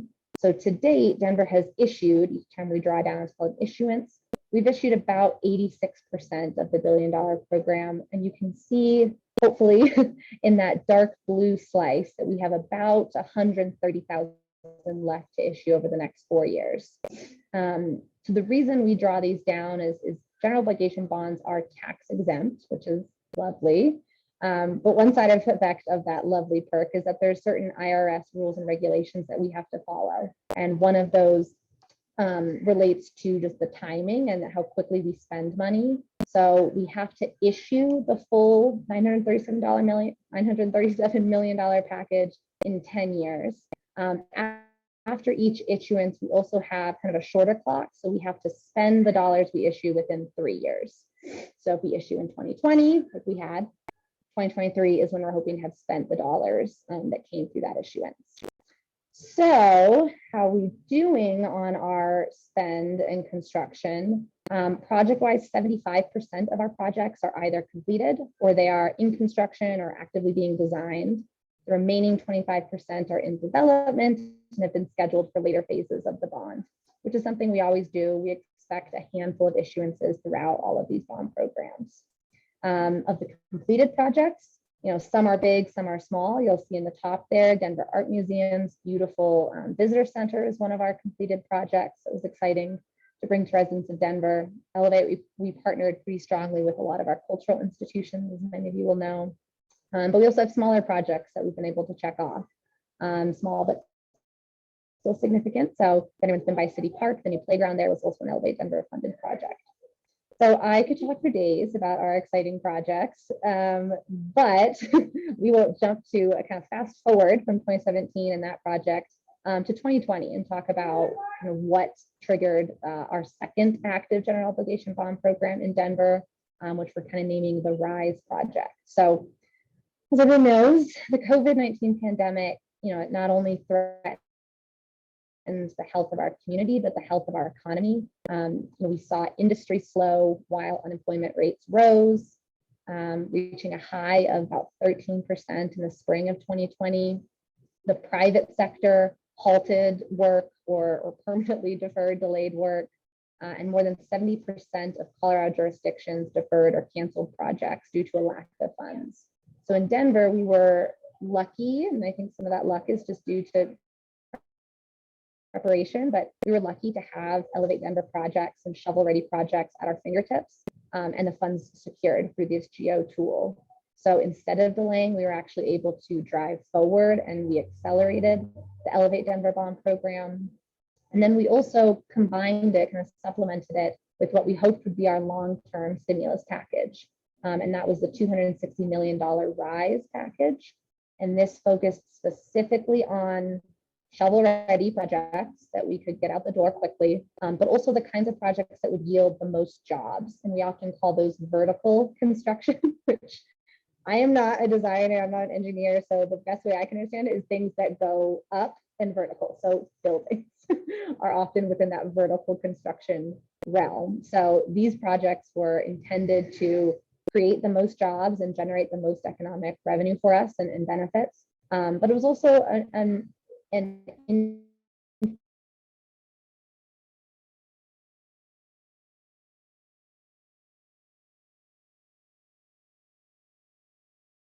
I think you froze a bit for us, Kiki, but I'm seeing other people move. So we'll just hang on to see if you come back. Well, can you hear me? As long as my audio is there, I'm okay being stuck in an ugly face. we can hear you now. Okay, great. So sorry. For the first time in over 40 years, we issued general obligation bonds to support housing infrastructure. And you'll see there's about 38 million or 15% of that package, which is going towards housing and shelter infrastructure across the city. So as I mentioned, we ran an economic forecast as well. And this RISE package, even though it's a much smaller fraction than what we saw with Elevate, is still forecast to bring about 4,000 jobs to the city. And it's building off some of the successful workforce programs that we saw in Elevate Denver, namely the Denver Construction Careers Program, which brings training and workforce apprenticeship opportunities to Denver residents with a focus on our more vulnerable residents. So this includes residents who have exited foster care, are formerly incarcerated individuals, people who had experienced homelessness, as well as a variety of other populations. So Orpheus, who's the gentleman in the middle there, is one member of our apprenticeship program. He's currently working on an Elevate project, the 16th Street Mall, and he's already gained his pre-apprenticeship certificate and a forklift certification. So having these programs kind of walk alongside the development and implementation of our infrastructure is critical to the overall strategy that we have for general obligation bonds. So voters approved the RISE Denver package in 2021, and we hit the ground running. We've issued 46, so almost half of that total package. And we're currently working on 27 projects across the city. So we've got just about $140 million remaining to be issued for that program. So before I get into some specific transportation just highlights, I want to provide just a little more background on what Joel had mentioned and what's kind of top of mind for any economist and many of our project managers here at the city, and that's just our financial state.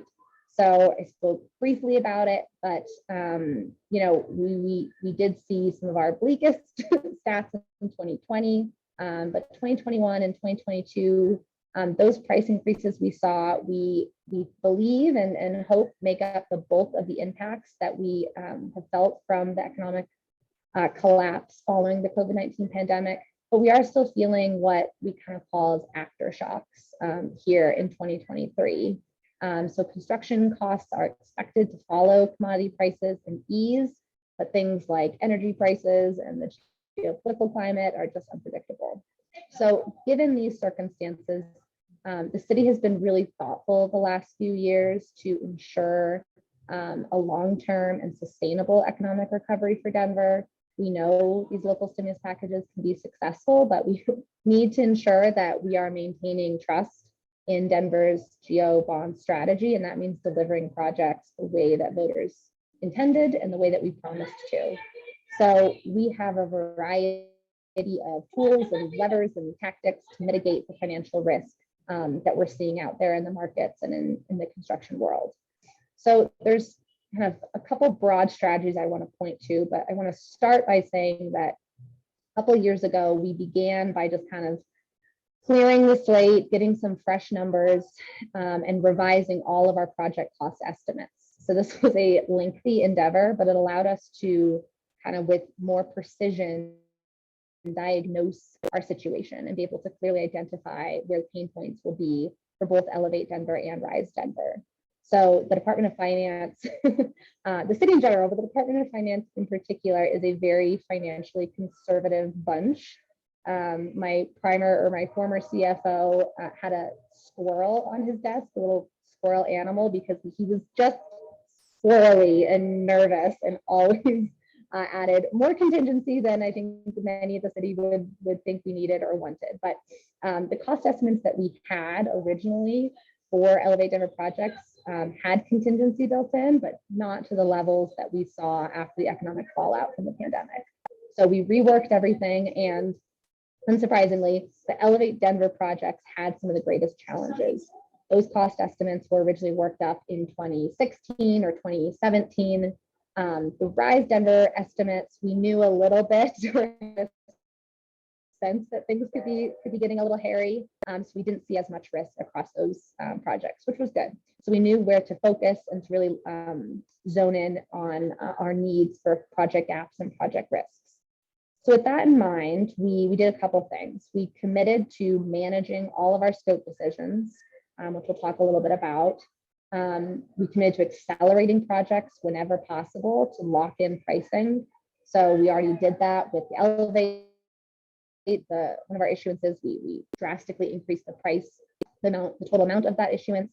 And at the project level, we're expediting whatever projects we can, recognizing that the sooner it's done, the less chance it is for any risks to come up.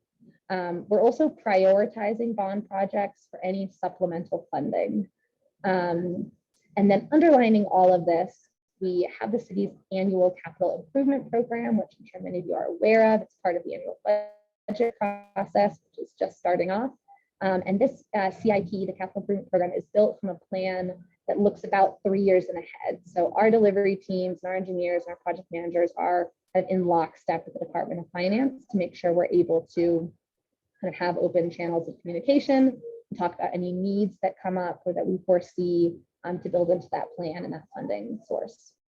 So bottom line, before we kind of put some examples to some of these tactics, is that the city is committed to delivering all of the projects from our bond programs, period. These strategies are allowing us to navigate for the shaky ground that we're on, but we're confident that we have problem-solving approaches and that we will be able to deliver. Some shifting will occur, always does in bond programs, and we might see it a little bit more, but we are committed to delivering all the projects in the bond program. So we'll kind of quickly just talk through a few. I'll fly through these so we have time for questions.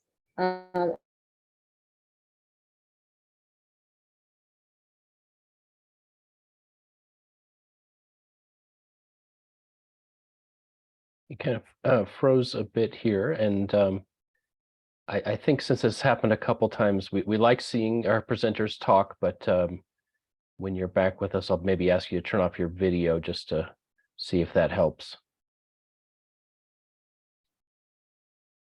And to us, you still look frozen, so I'll just sort of temporize here. That's sort of an SAT word for filling time. And we seem to have lost you. Okay, we lost your screen. Can you see sharing. me? Yes, let me Yeah. reshare. Okay, and maybe we could ask you to turn your video camera off. That might help Yes. with bandwidth. Will do. That's a good call. Okay, we see West Jewel Evans. Yes, we can. I think we've got Scott on backup if I fall away again. So West Jewel Evans, we went out for other people's money. It is the city's favorite acronym. It just constitutes any kind of grant or federal funding that we may be able to apply for to supplement project budgets. So with the Jewel Evans project, the Department of Finances or Department of Transportation has been tireless in applying for grant opportunities. This was awarded Dr. Cog tip funding, and that allowed us to fill the gap and provide or deliver the full scope of that project. So this Jewel Evans bike will start construction this year, which is very exciting, and it's expected to be complete in 2026. Jumping to another example, kind of a personal favorite of mine, 56th Avenue Travel and Safety Project. This, if anyone's been out to our far northeast Denver communities, will know just how important this project is. It provides kind of a 4-lane divided multimodal roadway for enhanced transit services and for safety. This is one of our higher crash corridors in the city. This also completes a multi-use bike and pedestrian trail between Peoria and Pena, connections into the neighborhood, which has been really a key interest for our Montello communities, as well as Green Valley Ranch. So with 56th Ave, this project is an example of the Department of Transportation getting creative with the actual delivery methods. So they were able to veer away from a more traditional delivery method and lean towards a design build. And this type of contracting procurement method provided greater insight into our costs and greater cost savings. The construction for this project was also issued in 2020 when we accelerated the program, as I've mentioned. So it's an example of us trying to speed up whatever we can to make sure we get projects completed. Looking at Morrison Road, this is sort of a unicorn of a project because it was funded through Elevate Denver, but we actually were able to complete more of the larger vision for this corridor with Rise Denver. So we here were able to combine these two scopes of work and these two projects to see some cost savings there. And with this project, we're also making sure that we're able to deliver it quickly, but at the same time. So this should be going into construction in 2025. And for those of you who don't know about the Morrison Road project, it'll be between Cary Street and Nevada, Stewart and Sheridan, and it's creating an improved pedestrian safety and accessibility corridor. This is sort of the heart and soul of our Westwood neighborhood. And so we're really hoping to bring some improvements to that community through these combined projects. And then finally, one that many might be aware of, kind of an exciting transformational project for Denver, 5280 Trail Project. And the Rise Denver program is delivering a segment of that called the Acoma Street segment. So with this project, we were again able to accelerate the delivery timeline, lock in some pricing. But this is a really good example of us we're going to be value engineering and identifying design alternatives that we can do throughout the program to make sure we're managing costs.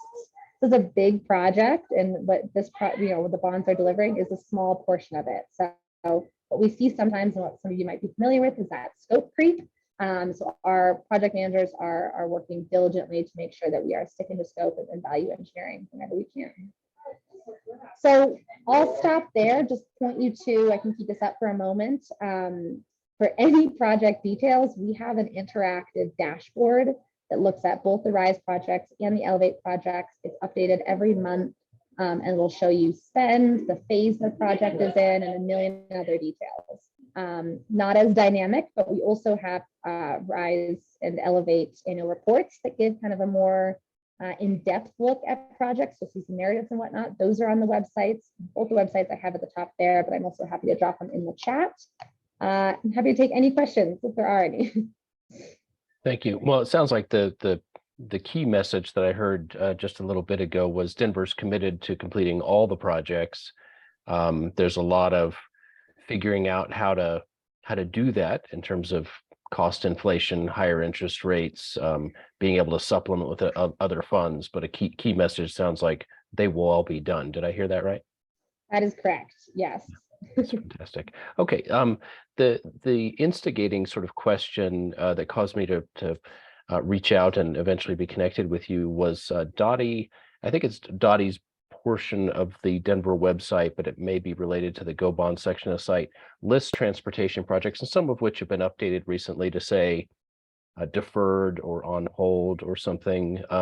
How do we in the public understand that in light of what you've presented? Yeah, and I can kind of go through and see if I can find an example, because sometimes it might come down to a specific project. But what I will say is that there's sort of two types of projects when we're thinking about geo bonds, and this is a little in the weeds, but there are specific line item projects, and then there are kind of buckets of what we call citywide projects. So line items are things that were specifically called out in the ballot measure. So think of 56 Ave, 16th Street Mall, some of the big boys of citywide. So neighborhood park improvements, for instance, that one line item might hold 10 different projects. I'll say on the citywide side of things, for the buckets of projects, we're kind of constantly shifting around the schedule and when certain projects will move forward for a variety of reasons. Sometimes it has to do with costs. If we're trying to find additional funding and there's a grant that's come up, we might actually bump it down to give ourselves a little bit more timing to see if we can expand the capital stack there. Sometimes it's a completely different reason. So Sun Valley, I'll say, for instance, is experiencing a lot of development and a lot of change. We try to work very closely with the council members and the communities to be as least disruptive as possible. And sometimes that means speeding something up so we can work with another development project. And sometimes it means waiting and letting for some development to kind of go through, and then we'll come in. As we've said, we always have to phase projects throughout that 10-year window. And so when we schedule things, we'll certainly change and shift depending on a variety of factors. With the distinct line item projects, it can be a little hard without an exact example, but sometimes between phases, there'll be a pause or a hold. We try to be as transparent as possible so people know when developments are coming to the city or to their neighborhoods. So if we've listed something on a project sheet or a website, I think it's our intent to just let people know what's going on, but they will be constructed. Great. Let's see, we've got one specific question. I don't know if it's a bond project, but community transportation networks. Alan Cowgill. Yeah, thank you so much. Curious, when might some of the backbone projects or the West Denver Safer Streets community transportation networks might be completed around that? Those network projects we have going over here in Villa Park and West Colfax and Morrison Road. I wasn't sure if they were a bond project, but I thought they might be.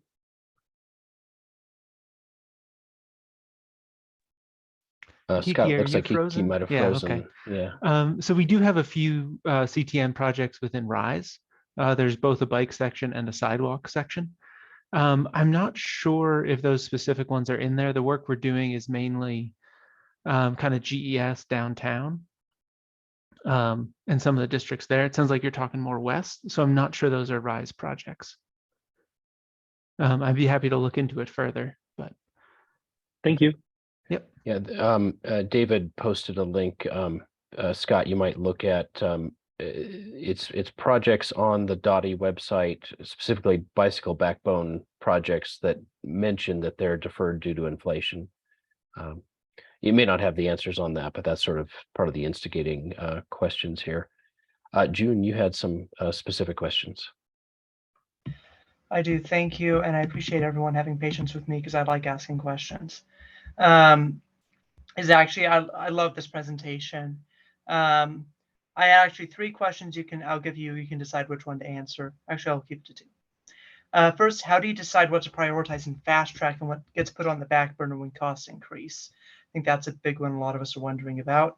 And number two, has there been an audit of these bonds and how they've been issued and allocated? I know the department's doing their best to issue these in a fair way to complete all projects on time and on budget. Mhm. But, you know, a good independent third party look at it, I think, can help identify gaps and performance issues. For sure. So to answer and I don't think Kiki's back on, is she? I would let her Not yet. chime in. Not yet. Okay, we'll see if she joins us here. So the prioritization is really been an interesting process to go through. We really try to focus on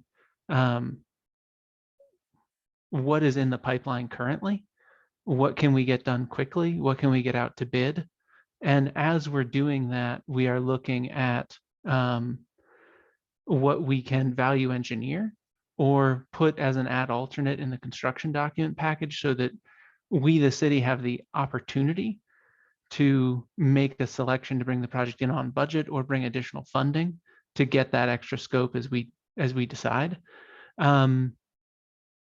I can't say that anything on the Elevate side has been put on the back burner, so to speak. Obviously, if we're prioritizing some things, we're not prioritizing other things. But I can't say that we've really looked to slow anything down or delay, simply because we recognized back in 2021, when we started to do that analysis, that inflation is likely to continue. And therefore, the best thing we can do for cost certainty and cost control is to deliver our work quickly. And so we tried to prioritize and take an active approach in making sure projects get delivered. To answer your audit question, not to my knowledge, and I would likely know. So I don't think we've been audited to that extent, although the Department of Finance and our team keeps very tight books. We track everything down to the penny, and that can be frustrating at times, but that's our job. So. Great. Well, we have reached the end of our agenda. As you can see, there are a number of specific questions, projects people are waiting on, and they're seeing some messages. I'm wondering if you could leave us with how to contact folks who have additional with additional questions about bond-funded projects. So, Joel, how did you get in touch with Kiki this time around? Let's see, how we was it David Krutzinger who put us in touch, or Nick Williams? I think Nick Williams put us in touch. Yeah. So as Kiki kind of mentioned at the top, she is phenomenal. She has moved into a new position, and so we're waiting for her position to be filled. I want it to be a communications lead and expert, but right now we're waiting for that position to be filled. We can certainly, we have a comms group assisting us, so I can certainly give you their contact information to distribute. Yeah, if you could put that in the chat here, people who are still on could jot that down. Okay, great, will do. Thank you. Well, as we wrap up here, just a couple minutes over, I'll say thank you to our presenters, everyone who came. We had a good turnout tonight. We'll be posting this on the INC YouTube page so people can watch the recording. We meet every other month on the second Thursday of the month. We have some topics lined up for July already, so look forward to seeing everyone there. I see Michael was waving his hand. Michael, do you have an announcement? I didn't see a question from you in the chat, but I did see your hand waving there at the end.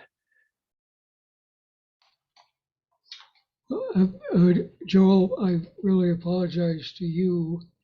I am so antiquated that I can't figure out how to get a message into the chat. But what I already typed out, and I'd like to read it real quickly, is I propose that the INC Transportation Committee recommend that the INC delegation advise the RTD board that INC supports the proposed fare revisions because they will be more equitable. Okay, thank you very much.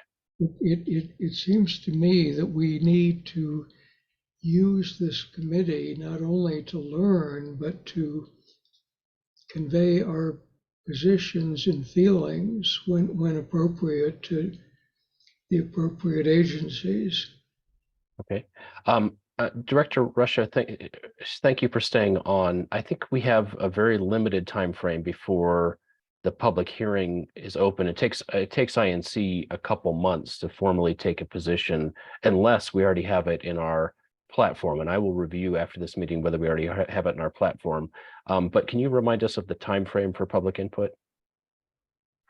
Thank you. I believe we will be taking public input through June. If Director Williams is still on, she can correct me.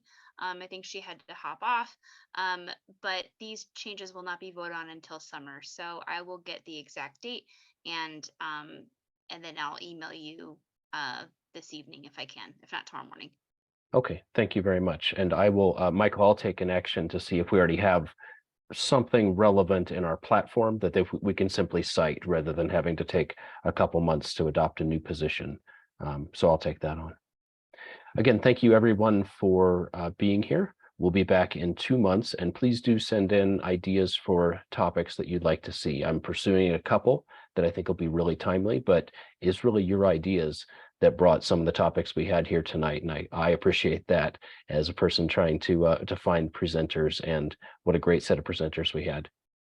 Thanks, everyone. See you next time.